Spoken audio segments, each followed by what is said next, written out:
अस्सलाम वालेकुम दोस्तों, आपका इस्तकबाल है मेरे चैनल पर।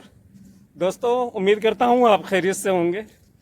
दोस्तों आज हम आपको एक शख्सियत से मिलवाते हैं। देखिए आपके रूबरू एक शख्सियत है, पहचान रहे हो इसको? ये शख्सियत कौन है? कुछ याद आ रहा है? नहीं आ रहा है नहीं याद आया? 160 160 वाला है ये आप मुझे बताना कमेंट में, ये उससे मिलता है कि नहीं मिलता है। हाँ, शख्सियत बड़ी अजीम है, बहुत ही अच्छी हस्ती है माशाल्लाह। और मेरे ये दरसी साथी भी हैं और अब फिलहाल रिश्तेदार हैं। रिश्तेदार क्या हो सकते हैं ये आप बताइएगा।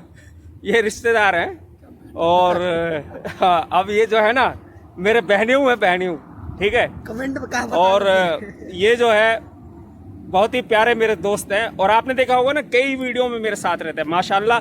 बहुत अच्छे वो जो है मौलाना है, दारुल उलूम देवबंद से इनकी फरागत है। तो दोस्तों आप वीडियो को लाइक कीजिएगा, शेयर कीजिएगा और जिन्होंने चैनल को सब्सक्राइब भी नहीं किया तो सब्सक्राइब कर लें, ठीक है। फिर मिलेंगे इंशाल्लाह नेक्स्ट वीडियो के साथ। अस्सलाम वालेकुम।